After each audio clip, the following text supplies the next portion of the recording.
So you think that yoga is not a good workout? Well, here are 3 poses to challenge you. If you can't do this, this, and this for at least 30 seconds, you're probably not as strong as you think.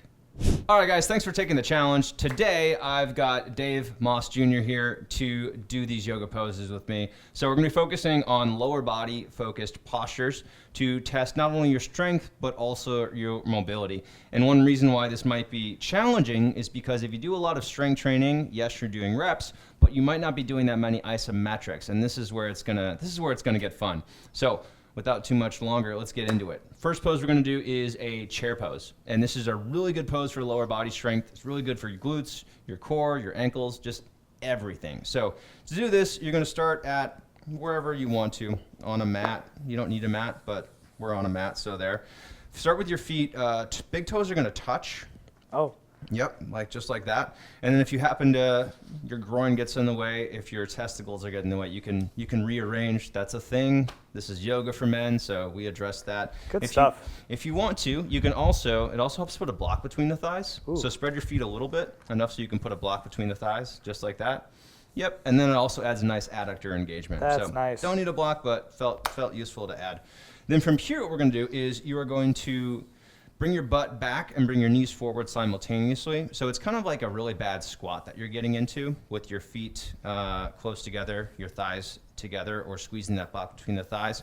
And you want to have your back totally flat here. So lower back is straight, core is really engaged, a lot of weight in your glutes. And then from here, you're going to bring your hips further down, your knees further forward. Make sure that your heels stay down, keep your chest up, and to make it a little more challenging, bring your arms level so the biceps match the ears.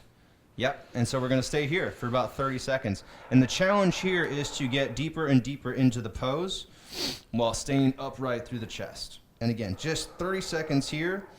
A lot of engagement through your hips, a lot of engagement through the core, feeling your ankles, your thighs, the quads, everything's working. Yep. Everything's working for sure. Yep, and then go ahead and come up. I feel like I'm an umpire. Oh man. In this position. Was I out? No, that was good. So yeah, 30 seconds and you probably got through it okay, but over time, the way they want you to challenge yourself is to go progressively deeper and deeper into it. And not just holding the pose, but also making sure that you're feeling it in the right areas, right? So it should be a good spread between weight distribution in your ankles, your knees, your hips, and your core. It shouldn't feel like it's all in the knees. Yeah. It shouldn't feel like it's all in the hips. And if it is, you are feeling pain in one of those areas as you're doing it, it's probably a good indication that there's some weakness somewhere that should be addressed. For sure. It actually felt really good. It felt good in the glutes. I think that's kind of one of those cues people miss, like if they're just going through some yoga and they don't really think about what to do, is getting your butt back. I think a lot of people don't think of that. They just kind of like let their whole weight go straight down. Right. And let the chips fall where they lie. But getting your hips back, then letting your knees come down at the same time, that felt really good. Yeah. Definitely shaky. Good job. Second pose we're going to challenge you with is called a horse pose, or a goddess as it's often called. And in Manful Yoga, I like to call it a haka pose because it kind of looks like the New Zealand haka thing, right, when you're doing it. Okay. Yeah. Kamate. I don't know what it is. I'm going to have to learn that one day. I like that. All right, so we're going to start in if you have one of these nifty mats, you probably don't, but if you do, you're going to line up with your feet facing out 45 degrees. All right, so that's the starting position. Now, if you're more flexible, your feet can go further apart. You can also turn your toes further out if you're more flexible, but for most guys, I recommend starting at about 45 degrees. Now, from here, what we're going to do, we want to stay upright, shoulders stacked on the hips, and keeping the knees tracking over the middle toes. So from here, you're going to slowly bend into that. Yep. And then imagine knees squeezing back. And then you want to squeeze your butt and reach your tailbone down. Okay. So you're lengthening your lumbar spine, right? And then the shoulders stay back on top of the hips. Good. And we're sinking down into this. Sinking down into this position. Dave's doing a really good job here of keeping his knees back, right? He's not letting the knees fall in toward the middle or cave in. Glutes are probably working pretty hard here. They are. Right? Groin is opening up. Yep. And then you can bring your arms out in front to kind of help counterbalance there. Oh, that helps. And so your goal here is we want to stay here for at least 30 seconds, but really, if you really want to test yourself, let's go like 60 seconds. Let's go like 90 seconds. You're good with like 5 minutes here, right? Yeah, right. Yeah. So maybe 60 seconds is a good goal to get.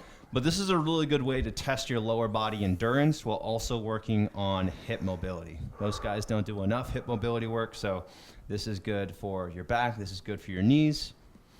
And it's going to help you in all of your other lower body workouts as well. Feels really good.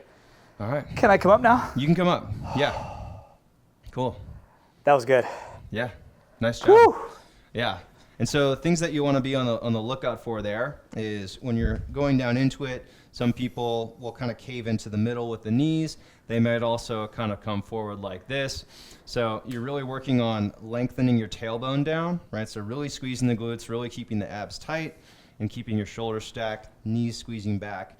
And then you're doing that in a more honest way, opening the hips up more, really challenging the glutes, and doing all the right things. It was good. That's a good one. Nice I'll have job. to do that more often. Thanks, bro. All right.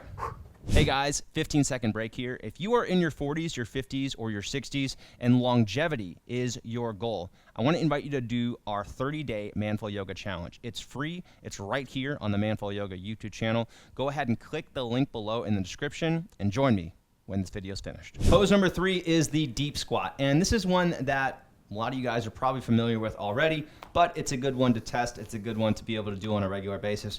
The way we're going to change this up a little bit is instead of doing it in a way that's passive, I want you to be able to do it in a way that feels really active. So at the bottom of that deep squat, at any moment, you should be able to kind of spring upright. So instead of coming down to kind of into a passive deep squat like this and just sitting, I'm going to have you get into a deep squat where you're ready to go. So if I were to say up, right, you're able to pop right up. And that's what we want to aim for with this deep squat.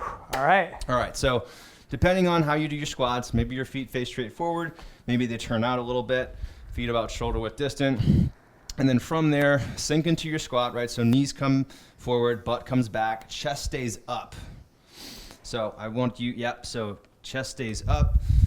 Yep. All right. So we're gonna work on that's so cool. This is good for you. So your ankle mobility. That's something that you could definitely work on. It's a weak point for sure. So something that we want to work on here is being able to get the chest upright. So I want you to go up a little bit higher so that you can get the chest upright, right? So that's where I would have you work on instead of leaning forward. Keep the chest up right there, right? So, and in this position, at this depth, rather than being all the way down where you can actually relax, right? A little bit higher, you have to work. You're active. I'm engaged. Yep. So this is a good thing to work on for Dave, right? So external hip rotators engaged, right? So we're externally rotating the hips. The knees are kind of driving out. If you want, you can bring your elbows inside your knees, and then like this, and then push your knees open to go a little deeper into it. Yep. And now when you're feeling the glutes engaged, now we can bring the arms out in front. See if you can lift the chest a little bit, right? And then when you're ready, popping up. All right. Jeez. Yeah. So, and this is good to point out. I finally found one pose where like Dave wasn't perfect at. Oh, thanks, man. So that was exciting for me. So Dave, when he was in it, he was kind of here, and so that's a good indication that if you notice that you're kind of coming forward in the pose, it's a good indication that the knees need to be able to come further forward, right? So there's ankle mobility that could be improved there. So if you kind of find yourself in this position, it's probably a sign that the ankle mobility needs to work on. Or if your heels are coming off the ground in a squat, that's another indication. I find that the ankles, most people, when it comes to deep squats, it's mostly limitations with ankle mobility rather than hip mobility that prevent them from going deeper. That's me. I feel that. Yeah. What are some things I could do to work on ankle mobility? Yeah. So my favorite way to do that is to do a lunge. Okay. And then instead of doing a lunge where it's kind of hip focused, you're going to keep the heel down but allow the knee to come forward. And so you're going to really focus on this tibialis anterior muscle, right? This muscle in the front of the shin. Yeah. So really focus on squeezing the top of the foot toward the shin. Oh, yeah. And then holding that. And then also foam rolling the crap out of your calves. Yeah. Yep. I've done that. It's torture. Yep. So I don't do it enough. I should do it more. Yeah, doing that. And then if you have a kettlebell or a weight, put the kettlebell on your thigh as you're doing it. Down. Yep. And then, but do it for a long time. Yeah. I mean, like a couple minutes. Yeah. But ankle mobility is probably what's holding most people back. I do have ankle mobility routines. I'm going to put them in the description below. I'm in. Yeah. I will click that link. Sweet. Absolutely. Nice. Yeah, that feels good. Feels really good. All right, guys, thanks for doing that challenge with Dave and I. Hopefully you found an area that you can improve on and that you're inspired to work on a consistent basis. Once again, if you want to work on your ankles specifically, we've got a routine for that. Go ahead and click on Dave's face to check that out when the video is done. If you found any of this helpful, be sure to subscribe, hit the like button, comment, and then also check out Dave Moss Jr. on YouTube. Appreciate that, man. Yeah. Great time today. Nice. A lot of challenges. You did well, man. Nice job. Appreciate You rose to that. the occasion. Thanks, bro. Yeah. All right, guys. I'll see you in the next video. Thanks for watching.